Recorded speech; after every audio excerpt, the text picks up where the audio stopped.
Tahniah Ketua Pengarah baru. Sini. Tahniah Adik. Terima kasih atas tahniah. Ya. Depan sini. Kita profesional ah. Sini. Sini. Birthday buat live. Saya pun buat live juga. Tidak saya tidak buat live. Tidak buat live. Bagus Adil. Ada. Dengan kawan dia seorang. Saya update you punya video ni dalam saya punya medsos lah. Okey. Terima kasih. Laju betul. Saya nak tanya, sebab kita datang 4 kali, 2 kali yang mana kementerian kunci pintu. Jadi seksyen mana yang diguna pakai untuk kementerian kunci pintu tidak membenarkan orang awam untuk membuat laporan dan berjumpa pihak di dalam lah. Pertama sekali awak tanya saya, sekarang ni saya nak tanya awak, apa motif sebagai orang awam? Ada tak seksyen itu? Jawab, kita sama-sama tanyalah. Okey, tapi jawab dululah, takkan soalan ditanya dengan soalan. Okey, section mana tu sebenarnya begini. Section mana apabila yang hadir tu untuk nak buat kekacauan, tak salah bagi saya tutup pintu.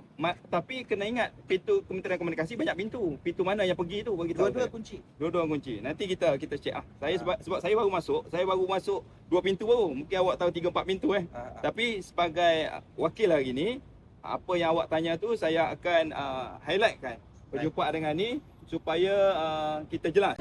Bagi saya kita di Malaysia kita tangga ke-95 dalam kebebasan media. Jadi saya nak bertanya dekat sini, apabila tindakan yang Tuan Syam ambil hari ini, tidak ke pihak Tuan Syam sekaligus pihak kerajaan membebankan rakyat Malaysia? Sedangkan Akta 233 itu adalah hak kita untuk bersuara. Okey, gini ringkas ya Rafidah. Dan tangga ke-95 tu adalah tangga yang bermasalah ya, among 180 negara. Pertama sekali kamu tak faham, saya datang report polis ni bukan nak sekat kebebasan media. Saya nak laporan polis hari ni hanya semata-mata report untuk jangan kacau Kementerian Komunikasi sebab penjawab awam ada 2 pintu awak sebut tadi. Kami nak masuk kerja pun payah. Tu je. Okey. Okey, saya minta kalau tak kacau akaun kami boleh ke? Sebab apa? Saya minta penjelasan, saya dah check semua benda, tak ada warning, tak ada notis apa-apa. Konten saya diturunkan dan saya punya akaun pun dah dihilangkan. 700,000 Kalau ikutkan total. Saya punya 1 juta lebih follower. Okey, saya biasa dekat TikTok ni lah. Tapi tak apa, yang tu kebimbangan Rafidah tu saya akan bawa. Okey, Tuan, mohon maaf daripada media Reformati Studio. Reformati Studio media. Kita media. Reformati Studio semua orang tahu. Okey, ada soalan. Apa kekacauan Albert Tay buat? Gini. Kita dua, saya akan sediakan pentas. Kita dua depan. Okey. Tak, Tuan, saya ingin tanya je. Ini fakta kes.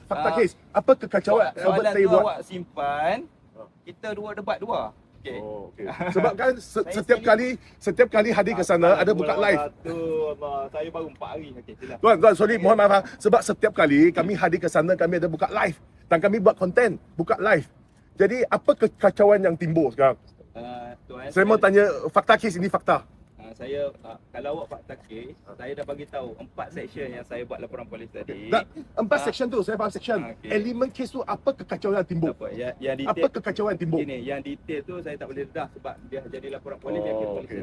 Saya memohon jika saya terlibat dengan kesalahan, sebarang unsur kesalahan di dalam saya punya konten, sila siasat saya. Panggil saya siasat ataupun tuduh saya ke mahkamah. Ambil nombor telefon dia. Oh, bagus. Ini tanggungjawab. Ini ketua pengarah steady. Macam ni steady. Saya respect. Bukan macam Fahmi Tuan ni steady, berani tampil, bincang. Saya rasa Tuan ganti Fahmi dia better.